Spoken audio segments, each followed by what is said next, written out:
Hey guys, what's up? This is me, Shashank, and welcome to this new channel where we are going to talk about credit cards, and also we're going to talk about how you can build your credit score above 750 plus, right? Now, having a good credit score is very important in the financial ecosystem because you get a lot of benefit and perks. And this channel is going to talk about different types of credit cards, how you can use credit cards effectively, what are the types of lifestyle credit cards or travel credit cards. We will also be comparing credit cards and a lot more in this channel, right? So this is your one-stop go-to solution for all your doubts related to credit cards. So before we begin this entire journey of understanding your credit score and understanding your credit cards, first there are some few key terms that you need to understand before we move ahead. So the first thing that we are going to learn about is something called credit utilization ratio. Now let me explain it in simple terms, okay? Whenever you get a new credit card, what happens is they give you a credit limit. Okay, so now for example purpose, let's take 1 lakh rupees as your credit limit. Now if your credit limit is 1 lakh rupees, and let's say you have gone out and started swiping your credit card and you spend more than 30,000 rupees, so now your credit utilized, right, which is 30,000 divided by 1 lakh into 100 is 30%. So basically you have utilized 30% of your total credit limit. Now, what if you have two credit cards, right? 1 lakh each. Then your total credit utilization or your total credit limit would be 1 lakh plus 1 lakh, which is 2 lakhs. And then if you spend 30,000, then it does the same math, right? Now, ideally, what is a good credit utilization ratio? Industry experts say that credit utilization ratio should be less than 30%. If you have a credit utilization more than 30%, right, which is more than 30,000 rupees if your credit limit is 1 lakh, then your credit score might get impacted and it might go down in the next segment, right? So that is why credit utilization ratio is very important. Now the next important thing is called credit score. Now it is always important for you to check your credit score every month, right? Now an easy way to do this is you can download the Cred app, and I check my credit score on that because they have two different types of credit score that I get, one from CRIF and one from Experian. If my credit score starts going down, then I know exactly where I've gone wrong because they will tell me that Shashank, this time you have utilized more of your credit card, so we're dropping your points. Maybe you have taken multiple different credit cards.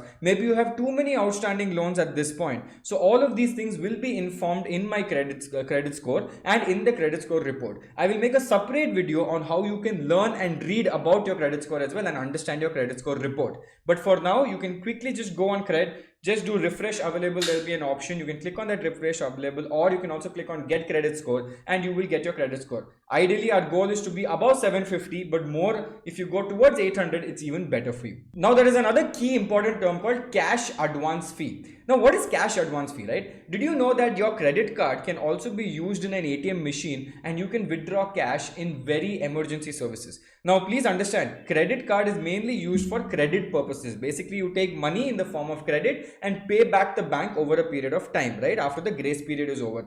But you can also go to an ATM, put your card in and withdraw some amount of money. But whenever you withdraw some amount of money, there is a cash advance fee that is levied on you. Sometimes it is anywhere between 2.5% to 3%, or sometimes the banks might also charge you a fixed amount, let's say 500 rupees or 1000 rupees for every time you withdraw cash. So withdrawing cash is not very beneficial if you're using a credit card, but if you have no option and you desperately need cash, then you can do that, but you will have fees attached to it. I will make a separate video on all the fees that are there with respect to credit cards, and I will show you exactly, and I will unearth all the secrets of credit cards, right? Now this is why cash advance fee is very important. You need to learn this term as well. Now there is another very important charge called over usage charge or over limit fee. Okay, so it depends on banks what they call it. Now what does this mean? Let's say I have a credit limit of 1 lakh. Okay, now what if I go and swipe my card of 1.2 lakhs? What will happen? The bank will let me swipe this 1.2 lakhs. Even though it's over my limit, the bank will allow me this transaction, but the bank will also charge me a penalty saying that Shashank, you had only 1 lakh credit limit. Why did you spend 1 lakh 20,000? So first of all, your credit utilization ratio has gone up. So your credit score is going to go down if you don't pay the bill on time. And number two, you will also get charged an over limit fee. Now understand it from a credit score perspective, right? What they believe is that Shashank, who can only spend up to 1 lakh, is now going and swiping his card for 1.2 lakhs. That means it is a slight risk for them,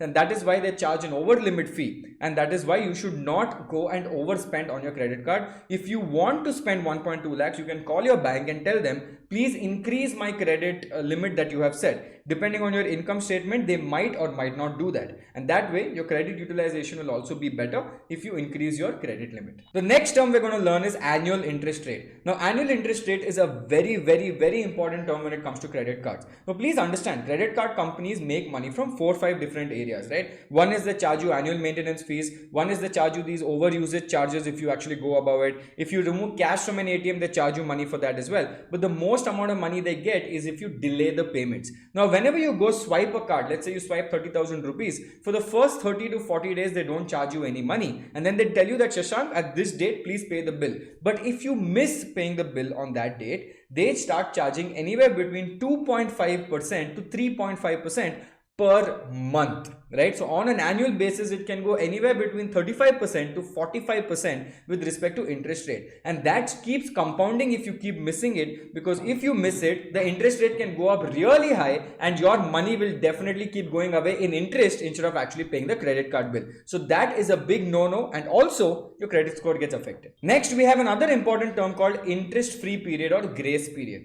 Now, what is this, right? This is why credit cards are used mostly by people, is basically they get usage of capital. Basically, you can use the cash for some particular reason and not pay any interest. So it is a interest-free period, right? Now, the interest-free period varies between 30 to 45 days depending on the bank that you have selected. Some premium cards will give you slightly extended interest-free periods, whereas other cards will give you 30 to 40 days interest-free period. Basically, if I swipe a card today, I swipe it for say 30,000 rupees, I pay no amount on that 30,000 rupees. Zero interest, the credit card company has given me this money. But obviously after 30 to 40 days, it says, okay, Shashank, now it's been 40 days, please transfer that 30,000 back to us and refill your card, or else we'll start charging interest, but we will not charge interest on day one. So this is called interest-free period or grace period. And if you know how to use this interest-free period very well, right, and you know all the hacks on how to use this, you can use your credit card effectively and not pay much in any kind of charges at all. Now, another very important term you would have seen in your credit card bill is something called minimum amount due. Now, don't get confused with minimum amount due, right? Minimum amount due is basically what happens is if you have swiped say 30,000 rupees in cash or 30,000 rupees from your credit card, they usually charge a 5% as minimum amount due. Now, what does this mean is basically if I pay this minimum amount due, which is a small amount compared to my entire credit card bill,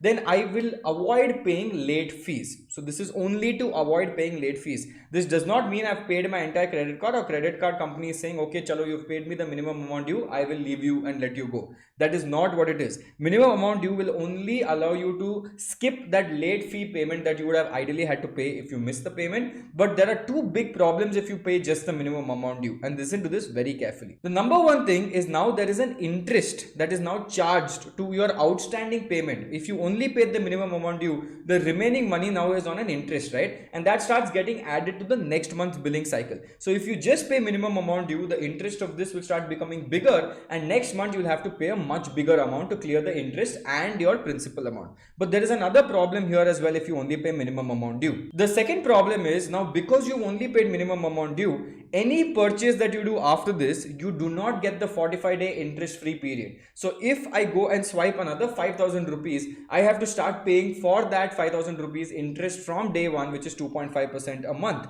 right? So if you pay minimum amount due, you lose a lot of benefits that you would ideally get with your credit card, which is interest-free period. So this slowly accumulates and now you go into a debt trap if you only pay minimum amount due. So that is why it is very important for you to spend wisely and don't overspend on your credit card so that it doesn't affect your credit score and it doesn't affect your debt, right? Or else you will start paying so much in interest that you will feel very bad later on. So guys, this was a quick episode on the different type of terms that are there with respect to credit card. So see, my job is to come here and now educate you about credit cards and try to understand what are the different types of credit cards that are, how we can use it effectively, not lose our credit score, not pay hidden charges and debt, but in fact use credit cards very effectively. Now I want you to help me with one thing, right? I want you guys to put in the comments below what different types of credit card video would you like to see. Do you want me to review some credit cards? Do you want me to compare some credit cards? Please put that in the comment section below. And what I am going to do is in the next episode, I'm going to talk about how you can actually choose the right credit card,